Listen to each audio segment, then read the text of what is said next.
Bismillahirrahmanirrahim. Assalamu alaikum. Our topic that is difference between prokaryotic and eukaryotic cell.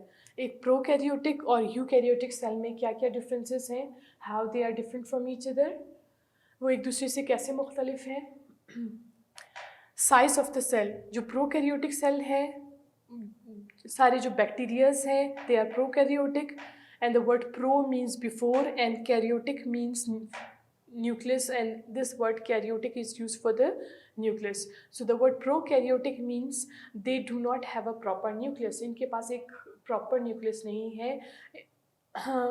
And eukaryotic cell, the word eu means true and karyote word is used for the nucleus. So they are the living organisms who have the proper nucleus. Size of the cell, अगर हम इनकी cell size की बात करें, जो सारे prokaryotic cells हैं they are very small in size comparative to eukaryotic. ये 0.2 से लेकर 2 माइक्रोमीटर तक हैं साइज़ में इन देयर डायमीटर. और अगर यूकैरियोटिक सेल्स को देखा जाए तो ये 10 से 100 माइक्रोमीटर इन डायमीटर्स हो सकते हैं. एग्जाम्पल्स में बैक्टीरिया है, आर्किया है, the earlier living organisms. Bacteria were the first living organisms. Animals and plants. Eukaryotic cells में जितने भी protists हैं, animals हैं, plants हैं, वो सारे eukaryotic है. Fungi, protists, animals, plants, ये सारे हमारे पास eukaryotic cells हैं. Nucleus is absent. They do not have a proper nucleus. Means their nuclear envelope is absent. They just have a genetic material DNA. Eukaryotic cells, they have a proper nucleus with nuclear membrane and nucleoplasm, nucleolus and a genetic material DNA. Membrane enclosed organelles, जो double membrane bounded organelles हैं वो prokaryotic में नहीं हैं, जैसे कि mitochondria, endoplasmic reticulum, Golgi bodies etcetera, such chloroplast. ये nuclear organelles जो कि मेम्ब्रेन बाउंडेड हैं, डबल मेम्ब्रेन बाउंडेड हैं, ये मौजूद नहीं है प्रोकैरियोटिक सेल्स में. जबकि lysosome, Golgi complex, endoplasmic reticulum, mitochondria, chloroplast, all of these membrane bounded organelles are present in eukaryotic cell. ये सारे cell membrane bounded cell organelles cell के अंदर मुख्तलिफ जो सेल ऑर्गेनल्स हैं जो कि डबल मेम्ब्रेन बाउंडेड है, जिनके इर्द गिर्द डबल मेम्ब्रेन मौजूद है, ये सिर्फ यूकैरियोटिक सेल्स में मौजूद है. प्रोकैरियोटिक सेल्स में ये एब्सेंट है. Flagella consist of protein building blocks. इनका जो फ्लैजिला है, flagella is a locomotory organ in prokaryotes. Specially bacteria की सेल से एक लॉन्ग थ्रेड लाइक स्ट्रक्चर बाहर आ रहा है और ये long thread like structure is known as flagella. और ये फ्लैजिला जो है बैक्टीरियाज को एक जगह से दूसरी जगह मूव करने में हेल्प करते हैं. जबकि complex consist of multiple microtubules. ठीक है, ये जो फ्लैजिला है ये is basically made up of protein building blocks. लेकिन इनका जो यूकैरियोटिक सेल्स का जो माइक्रोट्यूब्यूल्स हैं वो ज़्यादा कॉम्प्लेक्स स्ट्रक्चर में है. जैसे हमने एनिमल्स में पढ़ा, they have centrioles and the centrioles are made up of 27 microtubules, right. So they have a complex, comparatively complex structure. Cell wall usually present chemically complex हैं. पेप्टिडो अमाइनो एसिड्स और ग्लाइकिन glucose molecule से मिल के बना हुआ है. Prokaryotic bacteria का जो cell wall है वो ज़्यादा कॉम्प्लेक्स है. जो यूकैरियोटिक सेल है, ओनली इन प्लांट सेल, सिर्फ यूकैरियोटिक सेल जो प्लांट सेल है उनमें सेल वॉल मौजूद है. और फंजाई का सेल वॉल काइटिन से मिल के बना हुआ है और प्लांट्स का सेल वॉल सेलुलोज से मिल के बना हुआ है. एनिमल सेल्स में सेल वॉल मौजूद नहीं है. Plasma membrane with steroid usually no. ठीक है, yes, they have a proper plasma membrane with lipids and steroids. Cytoplasm, no cytoskeleton or cytoplasmic streaming. Cytoskeleton, cytoplasmic streaming. ठीक है, अगर हम इनके साइटोप्लाज्म को कंपेयर करें कि इनका साइटोप्लाज्म ज़्यादा कॉम्प्लेक्स है यूकैरियोटिक सेल्स का, because they have different cell organelles and with that they have cytoskeleton. And cytoplasmic streaming means the movement of different cell material is more possible there in eukaryotic cell. यहाँ पे जो movement of the different material or different cell part is comparatively less. Ribosomes, जो prokaryotic cells के ribosomes हैं वो छोटे हैं size में, और जबकि यूकैरियोटिक सेल के जो राइबोसोम्स हैं वो कंपैरेटिवली लार्जर हैं. राइबोसोम्स दोनों के पास मौजूद हैं. Both of the prokaryotic and eukaryotic cells they have ribosomes in their cell, but the ribosomes of prokaryotic cells are smaller than the ribosomes of eukaryotic cell. Cell division की जाए तो prokaryotic cells जो bacterias हैं वो binary fission से divide होते हैं, और यहाँ पे देखा जाए तो यूकैरियोटिक सेल्स में माइटोसिस या फिर मियोसिस पॉसिबल है. Binary fission is like mitosis basically, but it is simpler, बहुत ज़्यादा कॉम्प्लेक्स नहीं है as compare to mitosis. Mitosis is the name of a cell division in which a parent cell divides into 2 daughter cell, और इस cell division से पहले सारे cell organelles को डबल होना पड़ता है, उनकी अपनी क्वांटिटी बढ़ानी होती है ताकि इक्वली वो डिस्ट्रीब्यूट हो सकें दोनों डॉटर सेल्स में. जबकि बाइनरी फिजन में बैक्टीरियल सेल्स जब डिवाइड होता है, they divide their genetic material DNA and they do not have much complex cell organelles. इतने ज़्यादा complex cell organelles, chloroplast, mitochondria, endoplasmic reticulum, इतना सब कुछ नहीं है. तो binary fission is more simpler than the mitosis. Mitosis एक complex procedure है और स्टेप वाइज मुख्तलिफ स्टेप से गुजर के ये प्रोसीजर पॉसिबल है. Then number of chromosomes, 1 but not true chromosome. इन जो बैक्टीरियाज हैं they have just a DNA in their cell, right. जो बैक्टीरियाज हैं इनके पास एक सर्कुलर DNA है, और साइटोप्लाज्म के जिस एरिया में वो सर्कुलर DNA मौजूद होता है उसे न्यूक्लियोइड रीजन कहा जाता है. न्यूक्लियोइड उसके सर्कुलर जेनेटिक मटेरियल DNA को कहा जाता है. जबकि हमारे या किसी भी यूकैरियोटिक सेल में, फंगाई में, एनिमल्स में, प्लांट्स में, इंसानों में जो उनका जेनेटिक मटेरियल DNA है वो बेसिकली क्रोमोसोम्स के फॉर्म में मौजूद है. It is wrapped, the DNA long thread like DNA is wrapped on the stone proteins, और वो स्टोन प्रोटीन बॉल्स के ऊपर अपने आप को रैप करता है, और बहुत ज़्यादा ये स्टोन प्रोटीन्स जब एक दूसरे के करीब आ जाते हैं और DNA उनके ऊपर टाइटली रैप्ड होता है तो वो क्रोमोसोम्स की शक्ल में मौजूद होते हैं. और मुख्तलिफ एनिमल्स में, मुख्तलिफ प्लांट्स में, मुख्तलिफ लिविंग ऑर्गेनिजम्स में, मुख्तलिफ स्पीशीज़ में ये नंबर ऑफ़ क्रोमोसोम्स वेरी करते हैं. As we human beings are consist of 46 chromosomes. We have 46 chromosomes in our nucleus. In our cell we have 46 chromosome. यहाँ पे सेक्शुअल रिप्रोडक्शन देखी जाए तो no meiosis, transfer of DNA fragment only conjugation में. ठीक है, जो अगर देखा जाए तो ये एसेक्सुअली रिप्रोड्यूस होते हैं बैक्टीरियाज, ओनली बाइनरी फिजन के ही थ्रू रिप्रोड्यूस होते हैं. जब सेल मैच्योर हो जाता है, ग्रो कर लेता है, जो बैक्टीरियल सेल है जब वो मैच्योर हो जाता है और प्रॉपरली ग्रो करने के बाद वो अपने आप को 1 से 2 में डिवाइड कर देते हैं, और इस तरह एक बैक्टीरिया से 2 बैक्टीरियाज बन जाते हैं.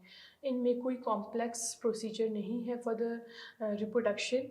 जबकि यूकैरियोट्स में देखा जाए तो मुख्तलिफ लिविंग ऑर्गेनिजम्स में मुख्तलिफ किस्म की रिप्रोडक्शंस होती हैं, और इनमें जो कॉम्प्लेक्स जो सबसे कॉम्प्लेक्स जो रिप्रोडक्शन का तरीका है दैट इज़ सेक्शुअल रिप्रोडक्शन, जिसमें 2 पेरेंट्स इन्वॉल्व हैं, 2 अलग अलग गैमीट्स इन्वॉल्व हैं. जैसे कि एक मेल पार्टनर से मेल पार्टनर जो है स्पर्म प्रोड्यूस करता है, या मेल रिप्रोडक्टिव ऑर्गन में स्पर्म बनता है, और इसी तरफ एक फ़ीमेल रिप्रोडक्टिव ऑर्गन में एग्स बनते हैं, और उसके बाद ये दोनों गैमीट्स फ्यूज़ होने के बाद जाके वो ज़ाइगोट बनता है, and then zygote change into embryo and then into a baby, complete individual. ठीक है, इस तरह का कंप्लीट प्रोसीजर है. या फिर प्लांट्स में अगर देखा जाए तो एक मेल रिप्रोडक्टिव पार्ट है और एक फीमेल रिप्रोडक्टिव पार्ट है. जो मेल रिप्रोडक्टिव पार्ट है वो पोलन्स प्रोड्यूस करते हैं, और जो फीमेल रिप्रोडक्टिव पार्ट है इट प्रोड्यूसेस ओवरी में एग्स बनते हैं, और ये पोलन और एग्स गैमीट्स जो है फ्यूज़ होते हैं, फिर जाके एक सीड बनता है और उस सीड को जब ग्रो किया जाता है इन सॉइल, अगेन मिट्टी में ग्रो किया जाता है, फिर कहीं जाके एक प्लांट बनता है. So in eukaryotic cell, in protists, in fungi, in plants, in animals, the method of reproduction is more complex as compared to in prokaryotes. Prokaryotes बहुत आसानी से अपनी तादाद बढ़ा सकते हैं, अपने नंबर्स बढ़ा सकते हैं. इनमें सेल डिवीजन बहुत जल्दी होती है, तो बहुत कम टाइम में बहुत ज़्यादा बैक्टीरियाज बन सकते हैं. उनके नेक्स्ट जनरेशन बहुत तेज़ी से आते हैं. जबकि देखा जाए एक यूकैरियोटिक सेल का जब कॉम्प्लेक्स प्रोसीजर रिप्रोडक्शन का कॉम्प्लेक्स है, तो उनका रेट ऑफ रिप्रोडक्शन भी कम है और स्लो है. Sexual reproduction. Prokaryotic cells as well as eukaryotic cells are covered with the plasma membrane, which is located on the top of the cell membrane or mucous capsule. Despite of its relative simplicity, prokaryotes are typically independent cells. ठीक है, अगर देखा जाए तो prokaryote एक single cell है and their cell is also very simple. बहुत ही कम सेल ऑर्गेनल्स मौजूद है, सिर्फ राइबोसोम है, एक सर्कुलर डीएनए है, इतना ज़्यादा कॉम्प्लेक्स स्ट्रक्चर नहीं है प्रोकैरियोटिक सेल का. इवन देन वो सारे लाइफ कैरेक्टरिस्टिक्स शो करता है. एक बैक्टीरिया डिवाइड भी हो सकता है, एक बैक्टीरिया मूव भी कर सकता है, bacteria gaseous exchange, cellular respiration भी करता है, एक बैक्टीरिया रिप्रोड्यूस भी होता है. So that is what makes bacteria a living organisms. ठीक है, एक सिंपल सा सेल, एक सिंपल सा स्ट्रक्चर, एक सिंपल सा सेल जो कि सारे लिविंग कैरेक्टरिस्टिक्स शो करता है. और eukaryotic cell is comparatively complex. ये सारे इंटरनल ऑर्गन्स हैं. So most of their living organisms are made up of more than one cell. और प्रोकैरियोटिक्स जितने भी प्रोकैरियोटिक ऑर्गेनिजम्स हैं वो यूनिसेलुलर हैं. बैक्टीरियाज आते हैं इस ग्रुप में और सारे बैक्टीरियाज जो हैं यूनिसेलुलर हैं, they are made up of one cell. जबकि यूकैरियोटिक सेल्स में यूनिसेलुलर लिविंग ऑर्गेनिजम्स भी हैं, जैसे कि प्रोटिस्ट, प्रोटोजोआस हमारे पास यूनिसेलुलर हैं, और जो कि कुछ फंगाइज भी यूनिसेलुलर है, for example east.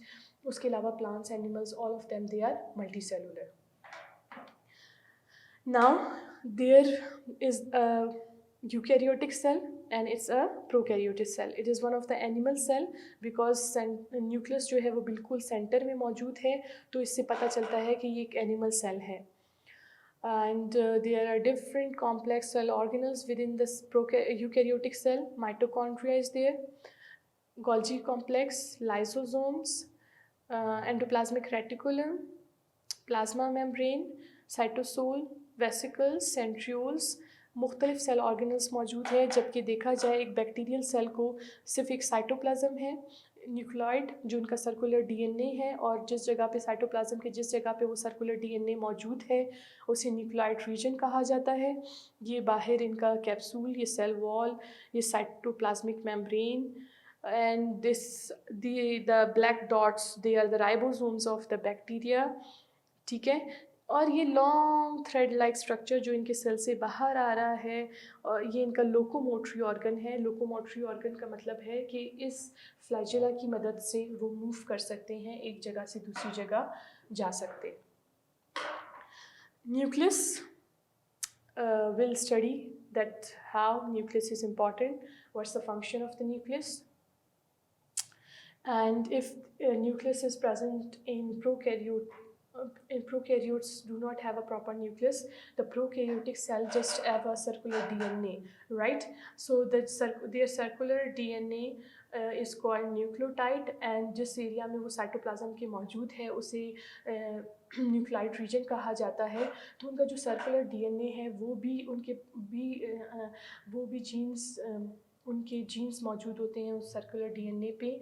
It is a इनहेरिडिटरी material जो एक पेरेंट से ऑफस्प्रिंग में जो कैरेक्टरिस्टिक्स ट्रांसफ़र करने होते हैं वो इस डीएनए की थ्रू ट्रांसफ़र होते हैं. For example, if why all the bacteria they are same, because of this genetic material DNA जो कि पेरेंट से ऑफस्प्रिंग में पास हो रहा है, जो कि डिसाइड करता है सर्कुलर डीएनए कि एक सेल का स्ट्रक्चर कैसे होगा और एक सेल कैसे फंक्शन करेगा. So this genetic material DNA which is located inside the nucleus in eukaryotic cell. ये हमने इसे प्रीवियस लेक्चर्स में स्टडी भी किया कि how are long thread like DNA in eukaryotic cell is wrapped और is coiled around the stone protein balls. और ये जब स्टोन प्रोटीन बॉल्स एक दूसरे से करीब दूर दूर होते हैं बिफोर सेल डिवीजन से पहले जो सारे स्टोन प्रोटीन बॉल्स हैं जब एक दूसरे से दूर दूर होते हैं. यस, ये देखिए, this is the picture. It is a long thread like DNA, double helix, 2 strands हैं जो एक दूसरे के ऊपर ट्विस्टेड है.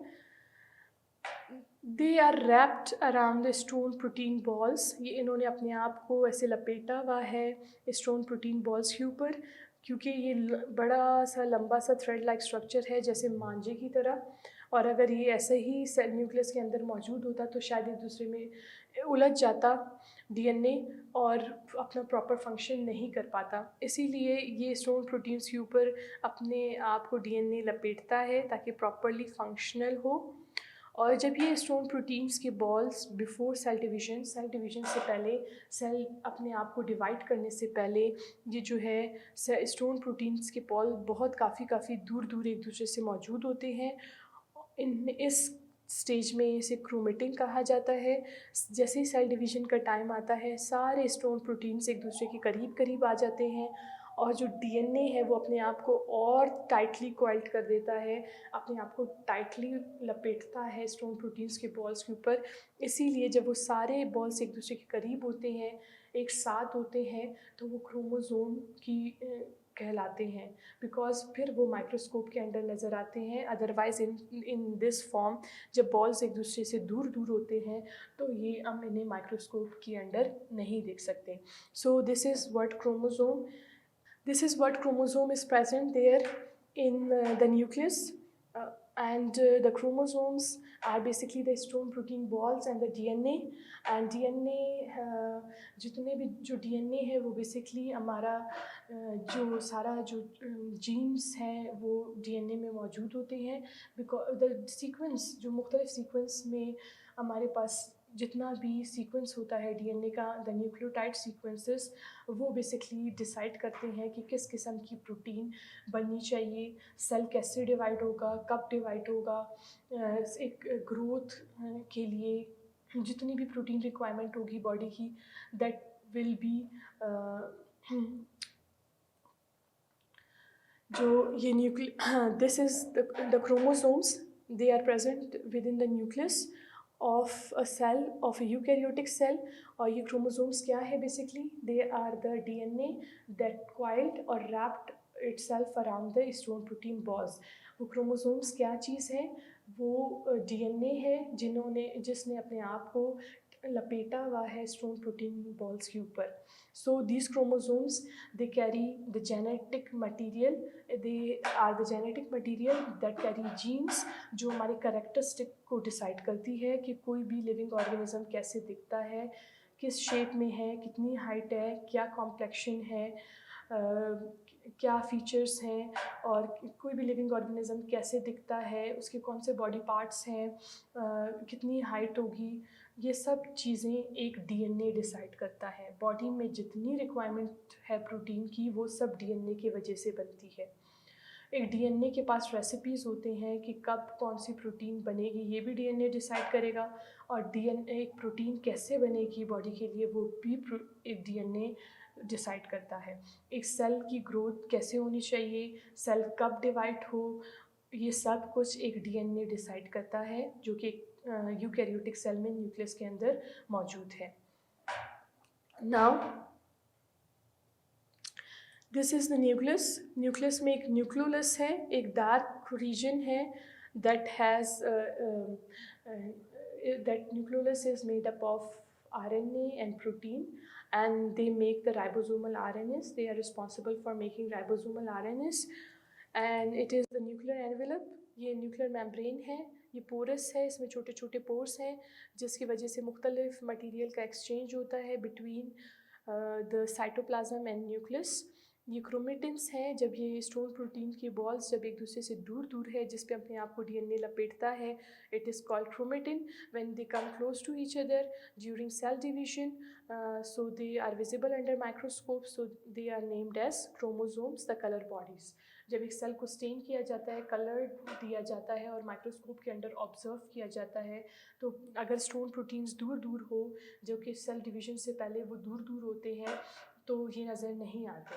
व्हेन ड्यूरिंग सेल डिवीजन, जब ये सारे स्टोन प्रोटीन के बॉल्स एक दूसरे के करीब करीब आ जाते हैं, so they are visible under microscope, so that's why they are named chromosome. The word chromo means colour and the zoom means body, so they are the color bodies visible under the microscope during cell division। Control centre of the cell, जैसे हमारी body को brain control करता है कि क्या चीज़ कब होनी चाहिए और कैसे होनी चाहिए, इसी तरह सेल का जो ब्रेन है वो न्यूक्लियस है। If there is no nucleus, so there is no survival of the cell. If there is no survival of the cell, there is no survival of the living organism, as cell is the basic fundamental unit of the life. Cell से ही living organisms हैं और cell nucleus से एक cell है। अगर cell nucleus है तो सेल की सर्वाइवल पॉसिबल है, और अगर एक सेल है तो एक लिविंग ऑर्गेनिज्म की एक जानदार जिंदा रह सकता है। कंटेन्स डीएनए, जो मेन चीज़ है एक न्यूक्लियस में, that is DNA, deoxyribo nucleic acid. एक न्यूक्लिक एसिड है जो न्यूक्लियोटाइड से मिलके बनी हुई है, and that carries the inherited characteristics. जो पेरेंट्स से ऑफस्प्रिंग में जो करेक्टरिस्टिक्स ट्रांसफ़र हो रही हैं, जो करेक्टर्स ट्रांसफ़र हो रहे हैं कि क्या चीज़ हाइट कैसे हो, शेप कैसा हो, किसी लिविंग ऑर्गेनिज्म का इंटरनल पार्ट्स कैसे हों, ये सब चीज़ें एक डीएनए डिसाइड करता है। Surrounded by a double membrane, एक ये न्यूक्लियस जो है डबल मेम्ब्रेन है, इस इनके इर्द गिर्द usually the easiest organelle to see under microscope. ये बहुत आराम से ये सेल ऑर्गेनल माइक्रोस्कोप के अंडर ड्यूरिंग सेल डिवीजन नज़र आता है, यूजली 1 पर सेल, और ज़्यादातर ये बाकी सेल ऑर्गेनल्स की तरह ज़्यादा तादाद में नहीं होते, एक सेल में एक न्यूक्लियस मौजूद होता है। Nucleus structure and function, nucleus क्यों इतना ज़रूरी है, वाई इट इज़ इम्पॉर्टेंट, इसे हम डिस्कस करेंगे। Large cell organelle covered within double membrane known as the nuclear membrane. एक न्यूक्लियर मेम्ब्रेन है इसके इर्द गिर्द, मोस्टली स्फेरिकल, ये स्फेरिकल राउंड शेप्ड में है, डेंस है, डार्क कलर्ड में है, and contain jelly like fluid called nucleoplasm. इस न्यूक्लियर मेम्ब्रेन के अंदर जितना भी स्पेस है that is filled with fluid, or that is called jelly like fluid, and that space, internal space of nucleus is called nucleoplasm। ये nuclear membrane के अंदर जितना भी ये स्पेस है, ये इस स्पेस में जेली लाइक फ्लूइड मौजूद है, एक लिक्विड मौजूद है जो जेली की तरह है, इसे न्यूक्लियोप्लाज्म कहते हैं। Contains network of thread like structures called chromatin. और ये जब स्टोन प्रोटीन के बॉल्स और डीएनए जब दूर दूर होते हैं तो इसे क्रोमेटिन कहा जाता है। Fibres which contains DNA and nucleolus, और उसके अलावा न्यूक्लियस में एक डार्क रीजन है known as nucleolus. Nucleolus is dense dark granular structure without a membrane. Nucleolus के इर्द गिर्द कोई मेम्ब्रेन नहीं है, ये प्रोटीन और आरएनए से मिलकर बना हुआ है, and this nucleolus they are responsible for making ribosome RNA. ये सेल के लिए राइबोसोम्स बनाता है। ये न्यूक्लियोलस जो न्यूक्लियस के अंदर एक डार्क रीजन है, ये सेल के लिए राइबोसोम्स बनाता है, जो कि प्रोटीन सिंथेसिस फैक्ट्री है, प्रोटीन बनाने वाली फैक्ट्री है। रेगुलेट सेल फंक्शन, अब न्यूक्लियस करता क्या है? Nucleus metabolic and chemical activities को कंट्रोल करता है कि कौन से केमिकल रिएक्शंस कब हों और कैसे हों, कोई चीज़ कब बनेगी, कब टूटेगी, कब कैटाबॉलिज्म होगा, कब मेटाबॉलिज्म होगा, एनाबॉलिज्म होगा, ये सारी चीज़ें एक न्यूक्लियस कंट्रोल करता है। If remove the cell dies, अगर कोई न्यूक्लियस नहीं होगा तो सेल सर्वाइव नहीं कर सकता। कंटेन क्रोमोसोम्स होते हैं, bearers genes that contain hereditary characters, living organisms में जो क्रोमोसोम्स हैं, जो डीएनए है, वो बेसिकली करेक्टरिस्टिक्स ट्रांसफ़र करता है फ्रॉम पेरेंट टू ऑफस्प्रिंग। कि जिस तरह का पेरेंट्स का शेप था, साइज़ था, स्ट्रक्चर था, इंटरनल पार्ट्स थे, वैसे ही जो इनका नेक्स्ट जनरेशन आएगा, बेबीज़ होंगे, जो इनके ऑफस्प्रिंग्स होंगे, उनमें भी वो सारे करेक्टर्स ट्रांसफ़र हो सके, ये सिर्फ डीएनए करता है। Help in the formation of ribosome, ये जो न्यूक्लियोलस है ये सेल के लिए राइबोसोम बनाता है। Play key role in cellular production, reproduction, कि सेल डिवाइड कब होगा और कैसे होगा, जो चीज़ों की रिक्वायरमेंट है सेल को डिवाइड होने के लिए, वो सब न्यूक्लियस पूरी करता है। Cell division is all because of nucleus. Now, in prokaryotic cell and eukaryotic cell, there is the difference. They have just around circular DNA, और इनके जो जेनेटिक मटेरियल को न्यूक्लियोटाइड कहा जाता है. बैक्टीरियल सेल में जिस जगह पे ये न्यूक्लियस मौजूद होता है, इनका न्यूक्लियस तो नहीं है, एक सर्कुलर डीएनए है, और जिस जगह पे ये साइटोप्लाज्म में मौजूद है उस एरिया को कहा जाता है न्यूक्लियोइड रीजन. और यहाँ देखें तो ये एक यूकैरियोटिक सेल है, एक अमीबा है जिसके पास एक प्रॉपर न्यूक्लियस है, एक न्यूक्लियर मेम्ब्रेन है जिसके अंदर डीएनए मौजूद होगा. And this is called eukaryotic cell because they also have other membrane bounded organelles. इनके पास एंडोप्लाज्मिक रेटिकुलम है, इनके पास माइटोकॉन्ड्रिया है एक यूकैरियोटिक सेल में. एक यूकैरियोटिक सेल में गोल्जी वेसिकल्स हैं, लाइसोसोम्स हैं, एंड डिफरेंट सेल ऑर्गेनल्स मौजूद हैं एक यूकैरियोटिक सेल में. जबकि यहाँ देखिए, so they just have ribosomes, they do not have any other cell organelle. So this is the difference. It is now aerobic respiration. It is one of the very important topic कि cells के पास जो mitochondria है, why it is important. And if bacteria do not have mitochondria, अगर prokaryotic cell के पास, एक bacteria के पास mitochondria नहीं है, तो वो कैसे एनर्जी हासिल करते हैं. जबकि हम कहते हैं ना कि माइटोकॉन्ड्रिया का काम है एनर्जी प्रोड्यूस करना.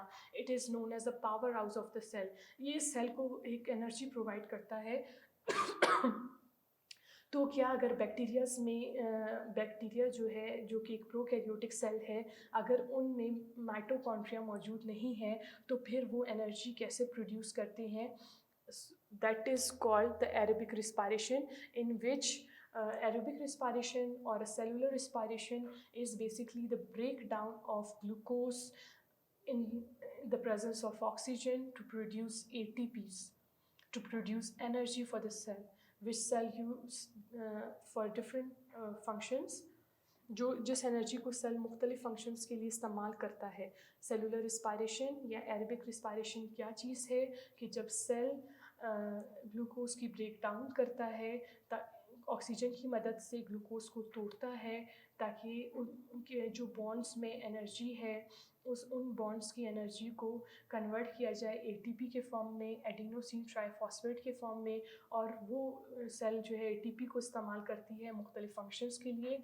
एटीपी से एनर्जी वो हासिल करके मुख्तलिफ काम करती है एक सेल. तो अगर इस टॉपिक में हम ये डिस्कस करेंगे कि अगर एक प्रोकैरियोटिक सेल के पास, एक बैक्टीरिया के पास माइटोकॉन्ड्रिया नहीं है, तो क्या वो एनर्जी प्रोड्यूस नहीं करता? क्या एक बैक्टीरियल सेल को सर्वाइव करने के लिए, ज़िंदा रहने के लिए एनर्जी की ज़रूरत नहीं है? क्या सिर्फ यूकैरियोटिक सेल एनर्जी यूज़ करता है? So it is what we will be discussing in this topic. यहाँ पे cytoplasm is responsible for the aerobic respiration. एक बैक्टीरिया के पास माइटोकॉन्ड्रिया नहीं है, लेकिन इनके साइटोप्लाज्म में इनकी एक रीजन है, एक जगह है जहाँ पे वो ग्लूकोज की ब्रेक डाउन करते हैं और एरोबिक रिस्पायरेशन करके ऑक्सीजन की मदद से ग्लूकोज को तोड़ते हैं और एटीपीज बनाते हैं, एनर्जी प्रोड्यूस करते हैं. इसका मतलब ये है कि बैक्टीरिया को भी एनर्जी की ज़रूरत है. एक बैक्टीरियल सेल भी एनर्जी के बगैर ज़िंदा नहीं रह सकता. वो अपनी एनर्जी जो है हासिल करता है सेलुलर रिस्पायरेशन से, और वो ग्लूकोज की ब्रेक डाउन करते हैं अपने साइटोप्लाज्म में. ठीक है. जबकि यूकैरियोट्स में ज़्यादातर जो ब्रेक डाउन होती है ग्लूकोज की, वो माइटोकॉन्ड्रिया के अंदर होती है. माइटोकॉन्ड्रिया में ही ग्लूकोज की ब्रेक डाउन होती है, ग्लूकोज को तोड़ा जाता है ऑक्सीजन की मदद से ताकि मैक्सिमम एटीपीज बनाए जा सके। अब यहाँ पे एक और बात है कि सारे के सारे बैक्टीरियाज ऑक्सीजन का इस्तेमाल नहीं करते ग्लूकोज को तोड़ने के लिए। कुछ एनएरोबिक बैक्टीरियाज भी होते हैं जो ऑक्सीजन के बगैर ग्लूकोज को तोड़ते हैं, that is known as anaerobic respiration, that is not aerobic respiration. जब ऑक्सीजन का इस्तेमाल किया जाता है ताकि ग्लूकोज को पूरा कम्प्लीटली तोड़ा जा सके और मैक्सिमम एटीपीज बनाए जा सके, basically it is the conversion of energy. वो ग्लूकोज के बॉन्ड्स में जो एनर्जी है उसको कन्वर्ट किया जाता है, चेंज किया जाता है उस एनर्जी को एटीपी के फॉर्म में, ठीक है। और फिर इस एटीपी को इस्तेमाल किया जाता है as a source of energy for the different function of the cell. So prokaryotic cell हो या यूकैरियोटिक सेल, दोनों को एनर्जी चाहिए, दोनों सेलुलर रिस्पायरेशन करते हैं, दोनों ब्रेक डाउन ऑफ ग्लूकोज करते हैं, लेकिन एक प्रोकैरियोटिक सेल साइटोप्लाज्म में ब्रेक डाउन ऑफ ग्लूकोज करके अपनी एनर्जी प्रोड्यूस करता है और दूसरी तरफ यूकैरियोटिक सेल माइटोकॉन्ड्रिया के अंदर एनर्जी प्रोड्यूस करता है। माइटोकॉन्ड्रिया का फंक्शन क्या है? It is involve in cellular respiration, generate ATP, ATPs बनाता है माइटोकॉन्ड्रिया, सेलुलर रिस्पायरेशन करता है। Once again what is cellular respiration? जब एक ग्लूकोज की ब्रेक डाउन होती है, ग्लूकोज को तोड़ा जाता है सेल के अंदर ताकि सेल ग्लूकोज के जो बॉन्ड्स हैं जिनमें एनर्जी स्टोर है, एक ग्लूकोज है उसके पास बहुत सारी एनर्जी है, सिंपल वर्ड्स, और उस एनर्जी को सेल इस्तेमाल करता है अपने मुख्तलिफ़ कामों के लिए। तो उस एनर्जी को इस्तेमाल करने के लिए सेल में ग्लूकोज को तोड़ना है। तो जब सेल ग्लूकोज को तोड़ता है ताकि उसकी एनर्जी को इस्तेमाल कर सके मुख्तलिफ़ कामों में, तो इसे कहा जाता है सेलुलर रिस्पायरेशन। और एक सेल के अंदर माइटोकॉन्ड्रिया में ग्लूकोज को तोड़ा जाता है और इस तरह एनर्जी बनाता है माइटोकॉन्ड्रिया, इसीलिए इसे powerhouse of the cell कहते हैं। ग्लूकोज को तोड़ने के लिए सेल ऑक्सीजन का इस्तेमाल करता है और जब ऑक्सीजन का इस्तेमाल करता है तो वो ग्लूकोज को पूरा का पूरा कम्प्लीटली तोड़ सकता है और ज़्यादा से ज़्यादा एनर्जी बना सकता है, प्रोड्यूस कर सकता है। सो this is called that cellular aerobic respiration and it is a kind of catabolism, because catabolism एक ऐसा केमिकल रिएक्शन है जिसमें किसी चीज़ को तोड़ा जाता है। It is a type of metabolism जिसमें किसी भी कॉम्प्लेक्स मॉलिक्यूल को सिंपलेस्ट फॉर्म में तोड़ा जाता है। सो ग्लूकोज को सेलुलर रिस्पायरेशन में तोड़ा जाता है सिंपलेस्ट फॉर्म में और एनर्जी प्रोड्यूस की जाती है। ऑक्सीजन की मदद से एनर्जी प्रोड्यूस की जा रही है, so it is called aerobic respiration. Respiration में ये देखिए, ये ग्लूकोज मॉलिक्यूल है, ये ऑक्सीजन की मदद से इसे कार्बन डाइऑक्साइड वाटर में कन्वर्ट किया जा रहा है और 36 एटीपीज बन रहे हैं। एनर्जी करेंसी है एटीपी, एडिनोसिन ट्राइफॉस्फेट, इसमें एनर्जी स्टोर हो सकता है, एनर्जी स्टोर्ड फॉर्म है। तो कितने एटीपीज बने एक सेलुलर रिस्पायरेशन में? एक ग्लूकोज को तोड़ने से 36 एटीपीज बने। ग्लूकोज ऑक्सीजन की मदद से कार्बन डाइऑक्साइड बनता है, वाटर बनता है और 36 एटीपीज बनते हैं। So now we will start another topic, that is relation of cell surface area to volume ratio with cell size. With cell size is limited, surface to volume ratio limits the upper size. The large cells have less surface area relative to the volume. Simple words में पहले मैं आप लोगों को बता दूं कि surface area क्या चीज़ है, वॉल्यूम क्या चीज़ है। एक सेल साइज़ को कंपेयर किया जा रहा है उसके वॉल्यूम के साथ and the surface area, volume to surface area to volume ratio, ठीक है। कि किसी भी चीज़ का सरफेस एरिया उसका ऊपर वाला हिस्सा होता है, ठीक है, और किसी सेल का सरफेस एरिया उसकी बाउंड्री है, कंप्लीट बाउंड्री, जो आउटर सरफेस है, जो उसका मेम्ब्रेन वाला रीजन है जिससे एक्सचेंज ऑफ मटेरियल हो सकता है, पॉसिबल है। एक डब्बे का एक क्यूब को अगर हम देखें, एक कोई चीज़ किसी क्यूब की शक्ल में है, एक बॉक्स की तरह है, स्क्वायर शेप्ड में है, तो उसके 6 साइड्स हैं, 6 सरफेस एरियाज़ हैं, ऊपर नीचे दोनों साइड्स पर देखें तो हमारे पास 6 सरफेस एरियाज़ हैं। किसी भी डब्बे के साइड्स हैं, किसी के क्यूब शेप्ड चीज़ के, किसी स्क्वायर शेप्ड चीज़ के 6 साइड्स हैं और हम बोल सकते हैं कि 6 सरफेस एरिया है। फिर उसकी की हाइट, एक सरफेस एरिया को मेजर करने के लिए उसका लेंथ, उसकी विड्थ, उसकी हाइट मेजर की जाती है कि कोई चीज़ कितनी हाइट का है, उसकी हाइट कितनी है, उसकी लेंथ कितनी है, उसका विड्थ कितना है। ये तीनों चीज़ों को कैलकुलेट करने के बाद उसके पता चलता है कि उसका सरफेस एरिया कितना है। ठीक है, मेजर किया जाता है उसकी सरफेस एरिया को और उसके साइड्स कितने हैं किसी भी चीज़ के, और वो कितने हाइट और विड्थ और लेंथ के हैं। तो इसी तरह एक सेल का जो कंप्लीट सरफेस एरिया है उसको देखा जाता है। फिर वॉल्यूम रेशो क्या है कि वो कितनी जगह घेरता है। वॉल्यूम, कोई सेल है उसका सरफेस एरिया कितना है और फिर वो कितनी जगह घेरता है। ठीक है, अगर हम देखें तो एक बड़ा सा सेल है, वो भी उतनी जगह घेर रहा है, और 26 स्मॉल सेल्स हैं, 27 स्मॉल सेल्स हैं, वो भी उतनी ही जगह घेर रहे हैं जो एक बड़ा सेल घेर रहा है।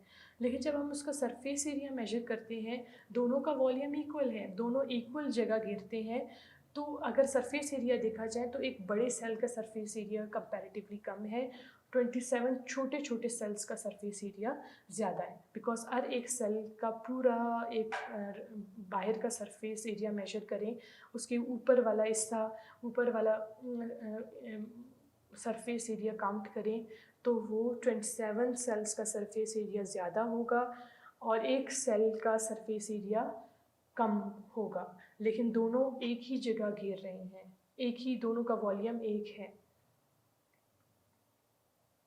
सॉरी, जो वॉल्यूम के वो कितनी जगह घेरते हैं। ठीक है, तो ये चीज़, this thing is called the surface area to volume ratio.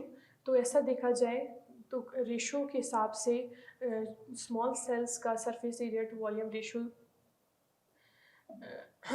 जो है ज़्यादा है एज़ कम्पेयर टू बड़े सेल का surface area to volume ratio कम है।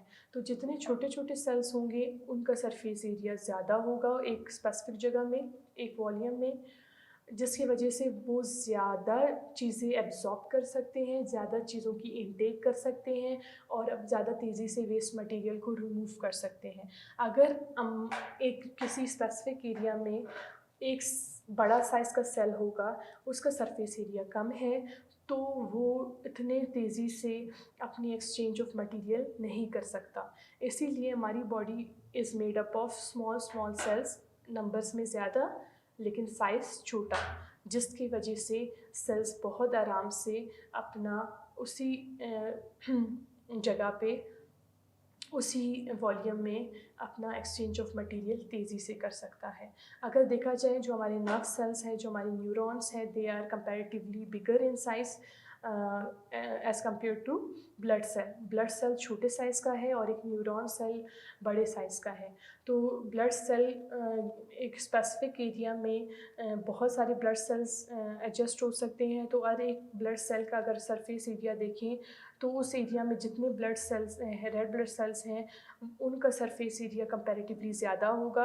और उतनी ही जगह अगर एक न्यूरॉन सेल, एक बड़ा न्यूरॉन सेल घेर रहा है तो उसका surface area to volume ratio कम होगा। Exchange of material in red blood cells is faster as compared to one large size neuron cell. उनमें exchange of material का process slow होगा। This is the comparison of cell size with their surface area to volume ratio. ऊपर का जितना भी area है जिससे एक सेल एक्सचेंज ऑफ मटेरियल कर सकता है is known as their surface area, और वॉल्यूम क्या चीज़ है कि वो कितनी जगह घेरते हैं।